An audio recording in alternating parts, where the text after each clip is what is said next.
اور دوسرا سوال یہ تھا کہ ویلنٹائن ڈے کے حوالے سے پوچھنا تھا کہ بچوں کو ہم اس سے کس طرح سے دور رکھ سکتے ہیں.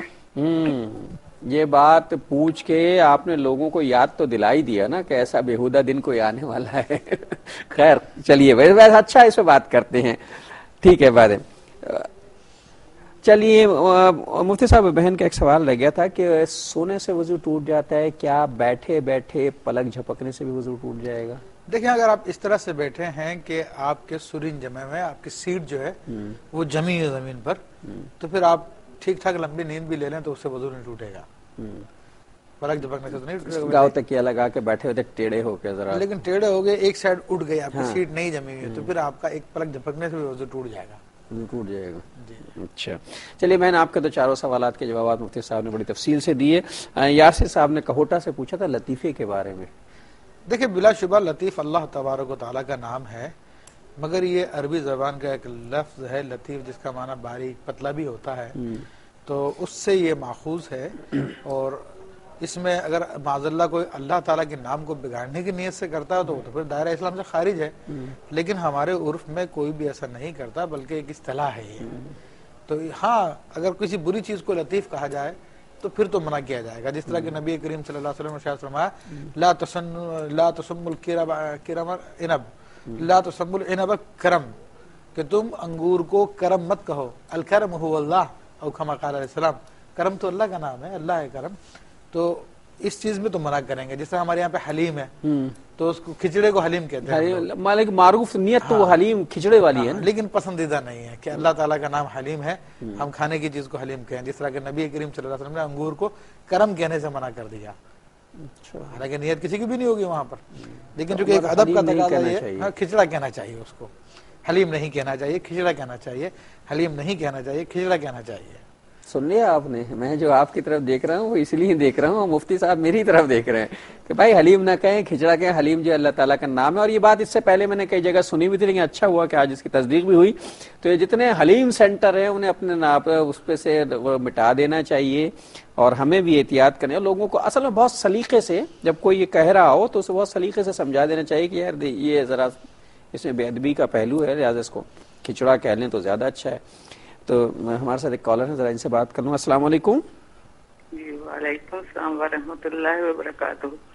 جی آپ سب کو عید میلاد النبی جو گزر چکا ہے, جو آ رہا ہے, آئندہ آنے والی, آپ سب کو مبارک ہوں. بہت شکریہ جی, بہت زیادہ جی. اور اس کے علاوہ زکوٰۃ کا چلتا ہے, آپ نے بات کی ہے, تو اسی طرح اگر بھانجی دینا چاہے اپنی ہڈی کو, خالہ ہو, کوئی بھی ہو, تو وہ بیوہ بھی ہو, بیمار بھی ہو, فالج کا اٹیک جیسے کچھ بھی ہو, تو کماتی بھی نہ ہو, عمر بھی زیادہ ہو, تو اس کو دے سکتی ہیں وہ کوئی بھی بہن بھائی کوئی بھی زکوٰۃ؟ اور شریف فقیر ڈھونڈنے میں کچھ مشکل پیش آتی ہے.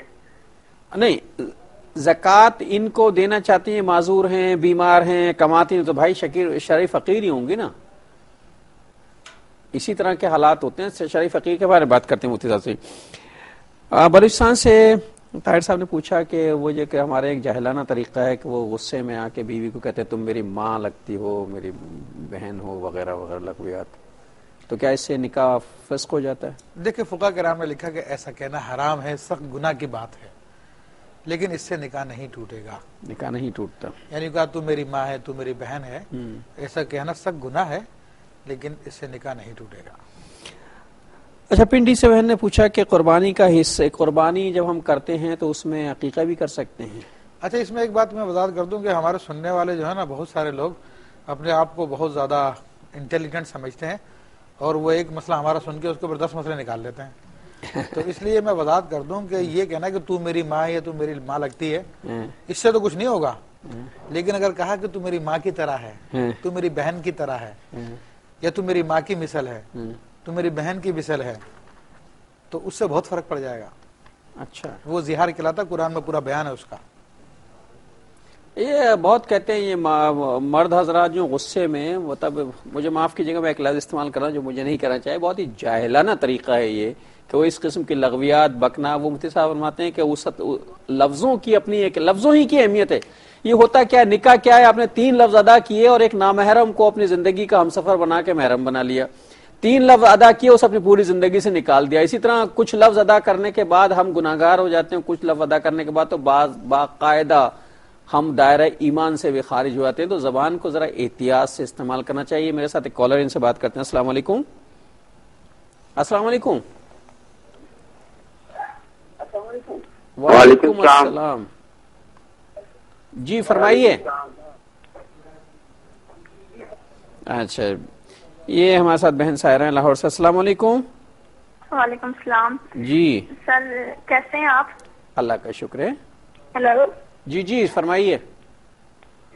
سر میرا مفتی صاحب سے یہ سوال ہے کہ اگر کوئی آدمی بغیر وجہ کے دوسری شادی کرنا چاہتا ہو، بغیر کسی وجہ کے دوسری شادی کرنا چاہتا، مطلب کہ اس کی پہلی بیوی ہو تو وہ بچے بھی کچھ ہو، لیکن وہ ویسے ہی اس کو مطلب کہ شادی کرنے کا شوق ہو، اسلام کیا کہتا ہے، شریعت کیا کہتی ہے، اگر بھی اجازت نہیں دے سکتا ہے شادی؟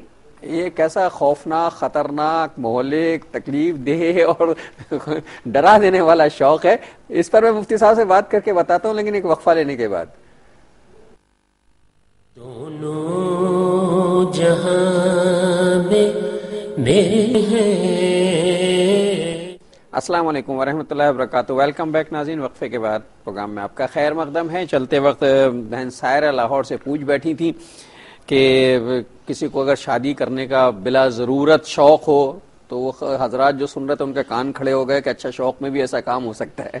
تو اس پر بات کرتے ہیں. وہ تفصیل ابھی میں ان سے بہن نے پوچھا تھا پنڈی سے کہ ہاں عقیقہ، قربانی میں عقیقہ ہو سکتا ہے؟ جی ہاں، بلا شبہ قربانی میں اگر بڑا جانور ہے تو اس میں 7 حصے ہوتے ہیں، تو کچھ حصوں میں قربانی کی نیت ہو سکتی ہے اور کچھ حصوں میں عقیقے کی نیت بھی کی جا سکتی ہے. عقیقے کی نیت ہو سکتی، کیا جا سکتا ہے. اچھا، انہوں نے وہ جو ایک ناپسندیدہ سا دن آ رہا ہے، جی جی اب میں اس کا نام بھی لینا پسند نہیں کرتا، تو آپ اس کے بارے میں ذرا بتائیے لوگوں کو. دیکھیں، وہ دن جو آ رہا ہے وہ تو معذاللہ ہے، گناہ کا دن ہے، اور اس کی تاریخ، ہسٹری جو ہے وہ بھی اسی طرح کی ہے. نبی کریم صلی اللہ تعالی علیہ وسلم کی تعلیمات کو اگر ہم لیں، یعنی وہ ذات کے جن کا کلمہ پڑھتے ہیں ہم، ان کی تعلیمات کو اگر لیں تو ان کی مذہبی کتابیں پڑھنا بھی منع ہے. ہمیں تو کس قدر سیدنا شرمناک ہے عمر یہ فاروق معاملہ. رضی اللہ تعالیٰ عنہ نے ایک مرتبہ وہ توریت کے کچھ صحیفے لے لیے اور اسے پڑھنا شروع کیا تو نبی کریم صلی اللہ علیہ وسلم کا چہرہ اقدس کا رنگ مبارک متغیر ہو گیا، اور آپ علیہ السلام نے غضب میں فرمایا کہ لو بدأ لکم موسیٰ لا یسع الا اتباع، کما قال علیہ السلام، کہ آج اگر موسیٰ علیہ السلام بھی تمہارے سامنے ظاہر ہو جائیں تو میری پیروی کے سوا کوئی چارہ کار نہیں ہے. تو آج ہم لوگ جو ہے اغیار کی پیروی کرنے کے لیے کتنے، اور یہ کوئی پیروی کرنے والی بات بھی تو نہیں ہے، اور معذاللہ اس میں ہمارے جو کوئی فلاح بھی تو نہیں ہے اس میں، 100 کارڈ پڑھے لکھے وہ لوگ زیادہ انوالو ہوتے ہیں. اور یہ مسئلہ ہے کہ اکبر الہ آبادی نے بڑا پیارا شعر کہا تھا، ہماری قوم کو تباہ کرنے کے لیے ان کاموں میں لگایا جا رہا ہے. اکبر الہ آبادی نے کہا تھا، یوں قتل سے وہ بچوں کے بدنام نہ ہوتا، افسوس کے فرعون کو کالج کی نہ سنی. تو آج یہی معاملہ ہے. آج کالج کی سطح پر، یونیورسٹی کی سطح پر، ان سطح پر جو ہے خاص طور پہ ان لوگوں کو خوب مطلب کہ انسائٹ کیا جاتا ہے، ترغیب دلائی جاتی ہے معذاللہ. تو بہرحال مسلمانوں کو بچنا چاہیے. اچھا خیر، اس میں مزید میں کوئی بات نہیں کرنا چاہتا. میرے ساتھ حکیم سید صارم علی صاحب کال پر ہیں انڈیا سے. السلام علیکم حکیم صاحب. السلام علیکم. السلام جی رحمۃ اللہ وبرکاتہ. جی ارشاد. عرض کرنا یہ ہے کہ کچھ مدارس ایسے ہیں جن میں لگاتار زکوٰۃ لی جاتی ہے. فرمائیے. اور صرف بھی کر دی جاتی ہے. مثلا میں نے 5,000 روپے زکوٰۃ دی ہے، جی ہے نا صاحب. 1 سال تک انہوں نے خرچ نہیں کیا، دوسرے سال تک نہیں کیا، تیسرے سال تک نہیں کیا، 4-5 سال گزر گئے، ہے نا صاحب. ان کے پاس جمع ہے. اچھا، تو اس بارے میں کیا عرض ہے؟ اچھا ٹھیک ہے، اس پہ بات کر لیتے ہیں مفتی صاحب سے. یہ ہماری بہن ارم ہے ہمارے ساتھ، ان سے بات کریں. السلام علیکم ارم. وعلیکم السلام انکل. میں نے 2 سوال پوچھنے ہیں مفتی صاحب سے. جی ہلو. جی میں سن رہا ہوں.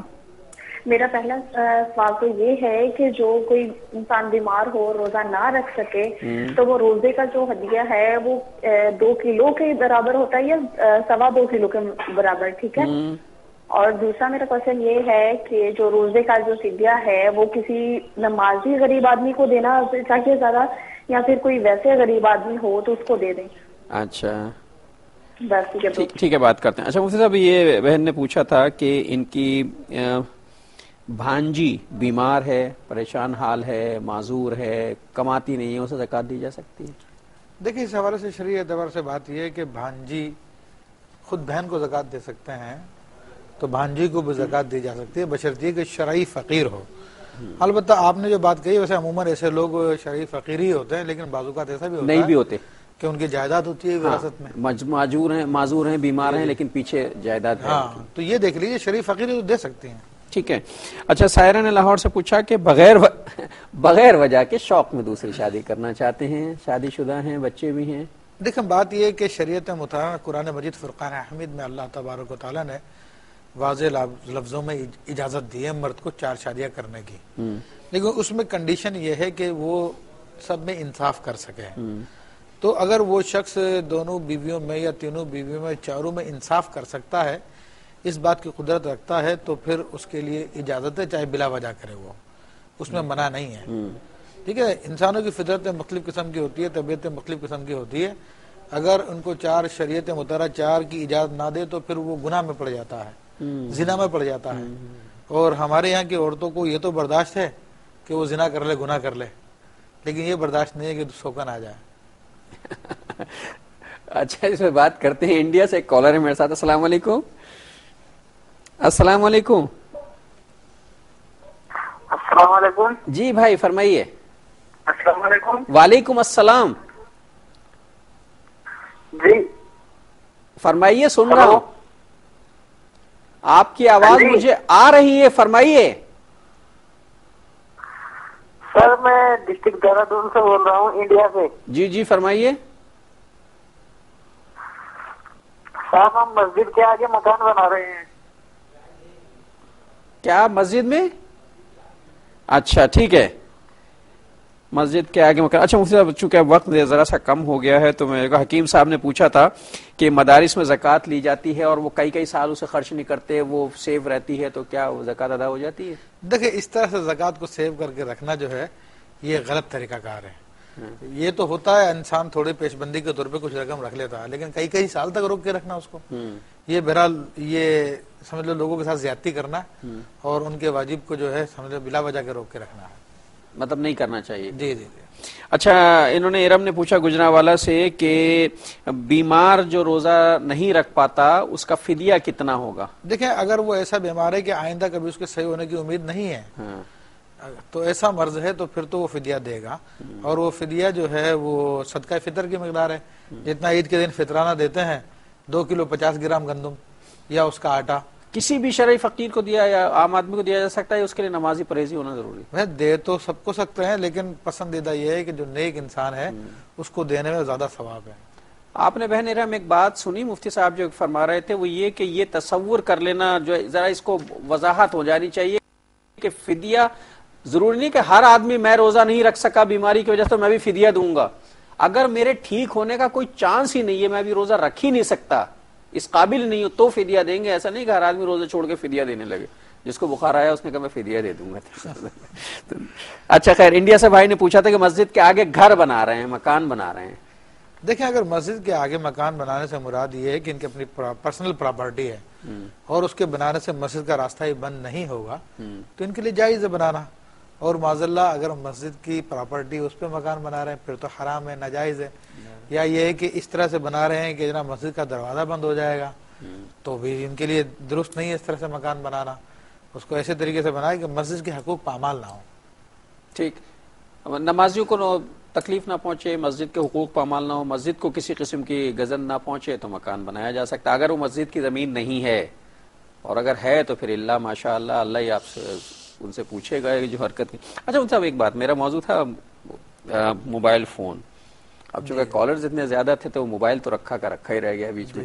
تو ایک بات مجھے چلتے وقت بتا دیے کہ موبائل فون پر اسکرین سیور لگاتے ہیں یا آپ کیا کہتے ہیں اسے وال پیپر، جی وال پیپر بناتے ہیں، اور وہ یہ ہوتا ہے کہ موبائل بند بھی ہوتا ہے تو وال پیپر اس کو بہت خوبصورت سا کیلیگرافی ہوئی ہوئی اللہ کے نام کی، اسے لے کے باتھ روم میں جا سکتے ہیں؟ دیکھیں اگر وہ اپیئر ہو رہا ہے اور آپ کے ہاتھ میں کھلا ہوا ہے تو پھر تو آپ کو لے جانا منع ہے، بے ادبی ہے. لیکن اگر وہ آپ کی جیب میں ہے تو بہرحال آپ اس کو لے کے جا سکتے ہیں کہ اس وقت چھپا ہوا وہ اندر. اچھا، اگر ہم نے اپنے موبائل پر قرآن حکیم محفوظ کیا ہوا ہے، جی جی چند پارے محفوظ کیا، پورا قرآن ہی، آج کل تو پورا قرآن بھی جو ہے موبائل پر موجود ہے، اب اس کے لیے شرعی حکم کیا ہوگا موبائل کا؟ دیکھ اس کے لیے بھی شرعی حکم موبائل کو کتنا تقدس ملے گا اس سے؟